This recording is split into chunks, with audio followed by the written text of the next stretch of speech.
साथियों, कैसे हो आप सभी। हिंदी की जो शिक्षण विधियों की अपनी क्लास चल रही थी, उसी श्रेणी में आज हर्बटीय विधि 23-22 क्लास हो चुकी थी। हर्बटीय विधि भाई किसने दी? J.F. हर्बट ने। J.F. हर्बट ने, मतलब इनके नाम पे ही है हर्बटीय विधि। J.F. हर्बट ने कहाँ के थे? जर्मनी के शिक्षाविद थे। जर्मनी के, कहाँ के? जर्मनी के। अब देखते हैं भाई हर्बटीय विधि काम कैसे करती है, किस चीज पे काम करती है। भाई ये काम करती है पाठ योजना से संबंधित है। पाठ योजना से संबंधित है। भाई पाठ योजना से संबंधित विधि है हर्बटीय विधि। J.F. हर्बट ने दी, जर्मनी के थे। पाठ योजना, बीएड करने वाले छात्र, डीएलएड करने वाले छात्र पाठ्य योजना का प्रयोग करते हैं, पाठ्य योजना बनाते हैं। प्रस्तावना, प्रस्तुतिकरण, इस प्रकार से पाठ्य योजना तैयार करते हैं। विद्यार्थियों को शिक्षा देने के लिए पाठ्य योजना तैयार करते हैं। तो उसी पाठ्य योजना से संबंधित है हर्बटीय विधि।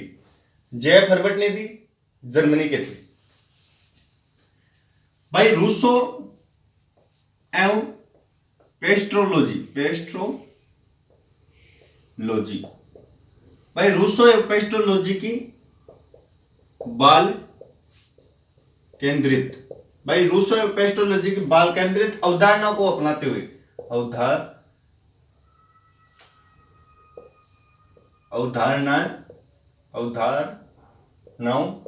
अवधारणाओं को अपनाते हुए, रूसो एवं पेस्ट्रोलॉजी की बाल केंद्रित अवधारणा को अपनाते हुए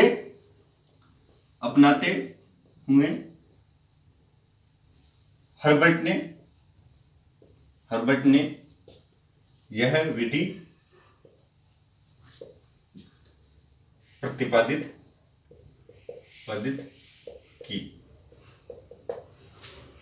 भाई रूसो पेस्ट्रोलॉजी की बाल केंद्रित अवधारणाओं को अपनाते हुए हर्बट ने यह विधि प्रतिपादित की। कौन सी विधि? हर्बटीय विधि। पाठ्य योजना से संबंधित है। J.F. हर्बट ने, इनका नाम J.F. हर्बट है और जर्मनी के हैं। तो भाई शुरुआत में इन्होंने जब दी तो इसके 4 पद रखे, 4। फिर कालांतर में इनके अनुयायियों ने इनके पद चेंज कर दिए, तो उनको पद को बदल कर 5 पद कर दिए। तो 5 पद करने के बाद हर्बट के पंचपदी कहलाई वो। तो देखते हैं 4 पद कौन कौन से थे, फिर उन्हें किस प्रकार बदला गया, ये भी देखते हैं।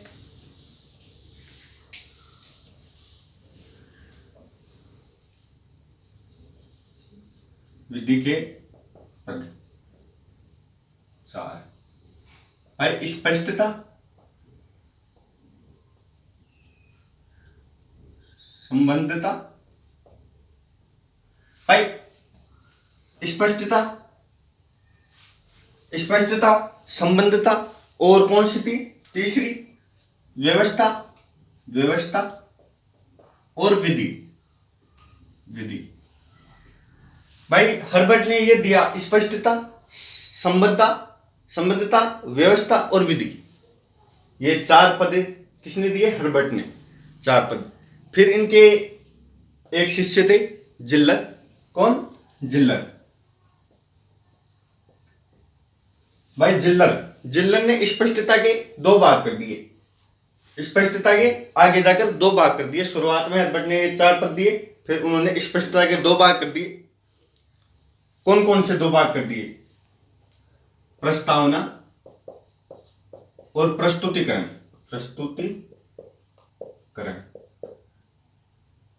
भाई प्रस्तावना एवं प्रस्तुतिकरण कर दिया किसने? जिल्लर ने। फिर एक शिष्य और थे राइन। कौन? राइन ने उद्देश्य कथन जोड़ दिया इसमें। राइन ने क्या करा? उद्देश्य कथन।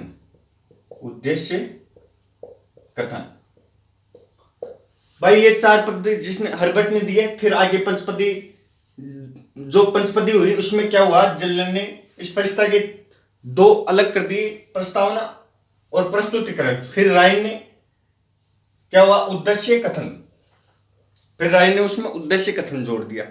फिर क्या हुआ? कालांतर में समय अनुसार और उनके और अनुयायियों ने स्पष्ट, संबद्धता, व्यवस्था और विधि को भी परिवर्तित कर दिया।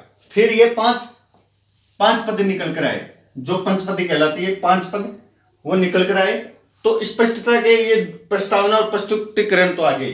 फिर संबंधितता, व्यवस्था और विधि के कौन से पद है ये देखते हैं भाई।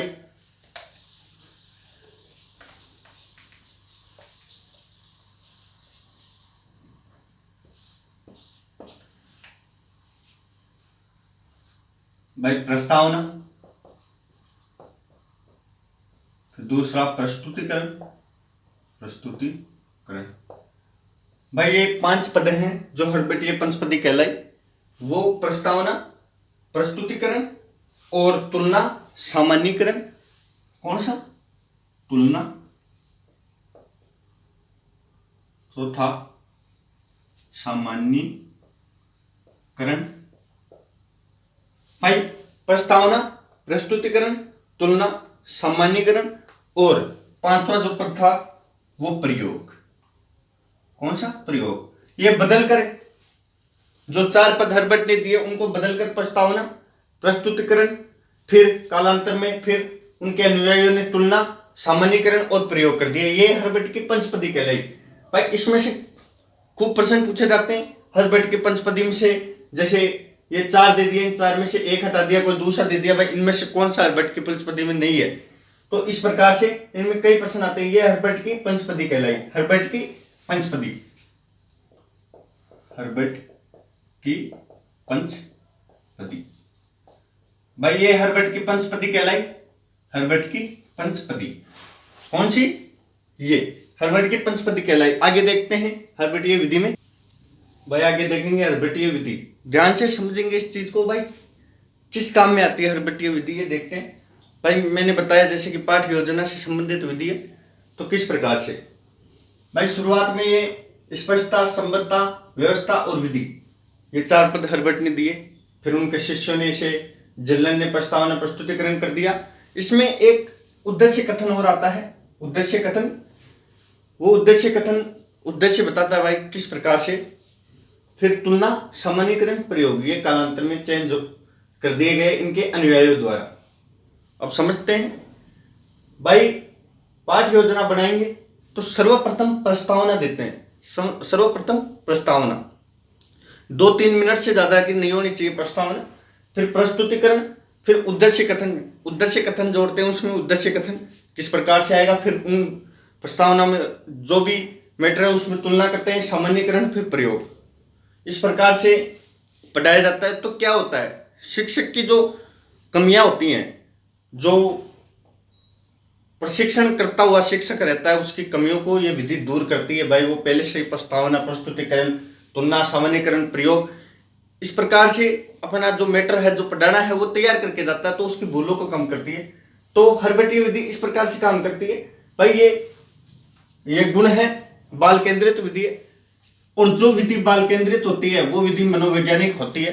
तो बाल केंद्रित विधि है, मनोवैज्ञानिक विधि है। यह विधि शिक्षक की भूलों को कम करती है। जैसा कि मैंने कहा, शिक्षक की भूलों को दूर करती है। इस विधि के अनुसार क्रमिक ज्ञान दिया जाता है, क्रम के अनुसार। ये क्रम है, उद्देश्य कथन भी है, तो क्रम के अनुसार ज्ञान दिया जा रहा है, क्रमिक ज्ञान दिया जा रहा है। इस विधि में प्रथम 4 पद आगमन विधि, 1, 2, 3, 4 आगमन विधि से, और ये निगमन विधि से। निगमन विधि से दोष देख लेते हैं, कमियां कहां है। कमी समय रहती है, तो इसमें कमी कहां पे है ये देख लेते हैं। यह गणित, विज्ञान, भूगोल इत्यादि विषयों के लिए उपयुक्त है। भाई गणित, विज्ञान, भूगोल इत्यादि के लिए ज्यादा उपयुक्त है, हिंदी के लिए कम उपयुक्त है। ये नीरस विधि है, रसानुभूति नहीं होती, आनंद की अनुभूति नहीं होती है इस विधि में। नीरस विधि है। बोध शक्ति पर बल दिया जाता है, परंतु तर्क शक्ति, विचार शक्ति पर बल नहीं दिया जाता। भाई बोध शक्ति पर बल दिया जाता है। भाई जिस प्रकार से चल रहा है उस प्रकार से पढ़ा दिया जाता है। तर्क शक्ति और विचार शक्ति पर बल नहीं दिया जाता है। तर्क शक्ति और विचार शक्ति पे इस विधि में बल नहीं दिया जाता है। ये थी हर्बटीय विधि। आशा करता हूं आपको समझ में आई होगी। भाई और भी शिक्षण वीडियो के लिए चैनल को सब्सक्राइब कर दीजिए। जब तक के लिए जय हिंद, जय भारत।